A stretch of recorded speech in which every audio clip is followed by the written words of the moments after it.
वो बोल। आप सभी की छुट्टी कैसी रही? आई होप अच्छा रही होगी। आगे की पढ़ाई अपनी शुरू करो।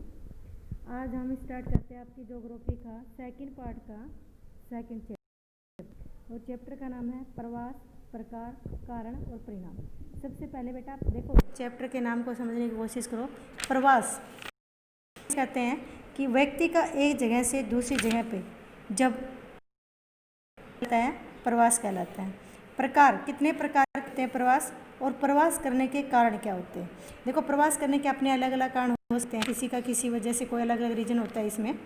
तो इसमें देखो हम क्या है कि प्रवास का पहला है तो क्या है कि सबसे पहले प्रवास क्यों करता है। प्रवास इसलिए करता है व्यक्ति कि किसी कारण से मान लो कोई अपनी रोजगार के लिए एक अपना निवास स्थान यानी कि जन्म स्थान को छोड़कर दूसरी जगह पर चला जाता है, उसको भी प्रवास कहते हैं। कुछ ऐसा होता है कि जैसे भारत में है कल्चर है कि लड़कियां शादी होने के बाद में अपने मायका को छोड़कर ससुराल चली जाती हैं, तो वो भी प्रवास कहलाता है। कुछ दूसरे कारण भी हो सकते हैं रोज़गार के अलावा, या कोई अपने कुछ दिन के लिए किसी बीमारी का इलाज कराने के लिए या फिर घूमने के लिए एक जगह से दूसरी जगह चले जाते हैं, तो उसको भी प्रवास कहा जाता है। ठीक है, तो इस तरह से आपका चैप्टर का क्या हुआ, प्रवास। प्रवास इसे कहते हैं एक जगह से दूसरी जगह पर जाकर जो निवास किया जाता है उसको ही प्रवास कहा जाता है। प्रवास दो प्रकार के होते हैं, और उत्प्रकाश प्रवास। अप्रवास का मतलब क्या होता है, अप्रवास अपनी जगह से दूसरी जगह पर जाकर रहना ना। अप्रवास और उत्प्रवास, अप्रवास का मतलब होता है कि दूसरी जगह से आकर यहाँ पे यानी कि विदेशों से या अपने मान लो कि आपका राजस्थान स्टेट है, हरियाणा का व्यक्ति आकर अगर राजस्थान में रहने लग जाता है तो उसको कहते हैं अप्रवास राजस्थान के लिए। लेकिन हरियाणा के लिए क्या होता है, वो उत्प्रवास होता है, यानी कि एक जगह से छोड़कर दूसरी जगह पे चला जाना उत्प्रवास कहता है। आप देखो, छत्तीसगढ़ से भिलाई इस्पात संयंत्र में एक अभियंता के रूप में कार्यरत राम बाबू का जन्म बिहार में, यानी कि आपको एक एग्जाम्पल देती हूँ। मान लो कोई एक व्यक्ति है जिसका जन्म बिहार में हुआ है, लेकिन वो अपने रोजगार की तलाश में हरियाणा या राजस्थान में आकर रहना लग जाता है, तो उसके लिए क्या होगा, वो प्रवास होगा। ये होगा एक नौकरी के लिए या अपने रोजगार के लिए या अपने जीविका कमाने के लिए प्रवास करना कहलाता है।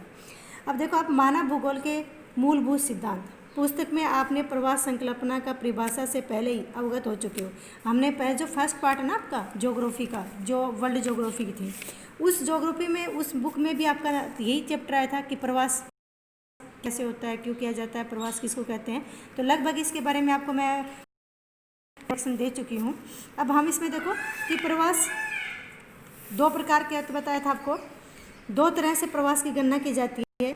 एक तो कौन सा होता है कि जन्म का स्थान, यदि जन्म का स्थान गणना के स्थान से अलग हो। गणना समझते हो, जब किसी व्यक्ति जब हमारे 10 साल में जनगणना की जाती है और जनगणना के टाइम में व्यक्ति का जन्म स्थान मान लो कि आपका राजस्थान है, लेकिन जब उसकी जनगणना होती है उस टाइम में वो व्यक्ति दिल्ली में रह रहा है या बम्बई में रह रहा है अपनी फैमिली के साथ में, तो उसका क्या होगा कि जहाँ उसका निवास है वहाँ उसकी गणना की जाती है। या अगर उसका राशन कार्ड यानी कि अगर उसका अपना जन्म स्थान पर अपना राशन कार्ड बना तो उसकी गणना वहाँ राशन कार्ड में होगी। या अगर वो बम्बई में रहता है और बम्बई में उसने अपना राशन कार्ड बना लिया तो वो बम्बई में अपना ही वहीं उसकी गणना की जाती है। इसी तरह से दूसरा क्या है, निवास का स्थान, यानी निवास कहाँ, जहाँ पे वो रह रहा है, निवास का स्थान। अगर निवास का पिछला स्थान यानी कि मान लो कि एक व्यक्ति है जो कोई बैंक में नौकरी करता है, कोई सरकारी नौकरी करता है, वो एक शहर में रहता है, फिर रहता है वो दूसरे शहर में चला जाता है।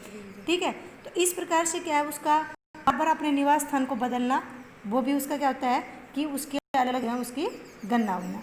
इस तरह से भारत में क्या है, अगर हम 2001 की जनगणना के अनुसार अगर देखते हैं तो कितनी जनगणना थी ना, कितनी जनसंख्या भारत की 102.9 करोड़ लोग हैं।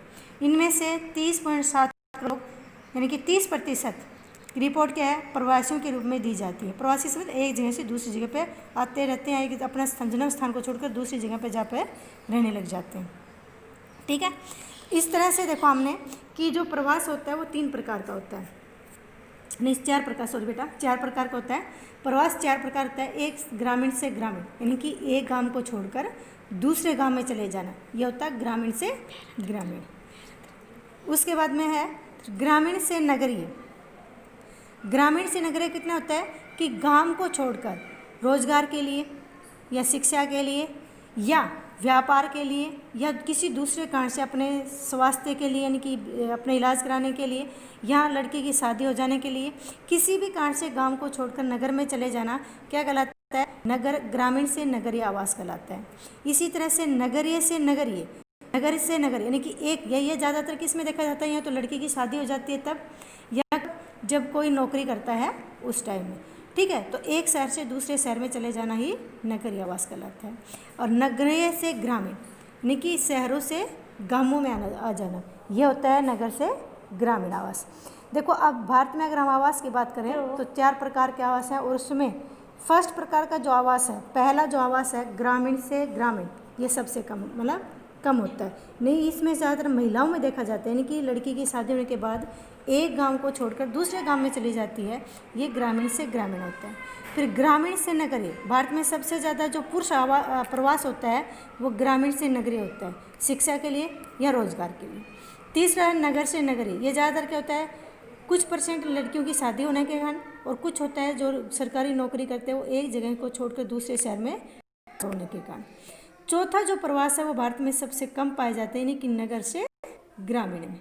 ये उस टाइम होता है या तो किसी का अपना व्यापार ठप हो जाने से मजबूर होकर वो नगर से गांव में आ जाता है, या लड़की की शादी शहर से गांव में हो जाती है, या कोई व्यक्ति ऐसा जो अपनी सर्विस करता है और जो उसके रिटायरमेंट के बाद में वो अपना शहर छोड़ के वापस से गांव में आ जाता है, ठीक है। अभी जो कोरोना की देखा हमने, उसमें क्या देखा है कि ज़्यादातर हमारे नगरों से प्रवास ग्रामीण की तरफ हुआ है। तो इस प्रकार हमारे क्या है, यहाँ पे 4 प्रकार के प्रवास होते हैं, और कुल जो जनसंख्या 2000 के अनुसार हमारे 31.5 करोड़ लोग क्या माने गए हैं, प्रवासी माने गए हैं।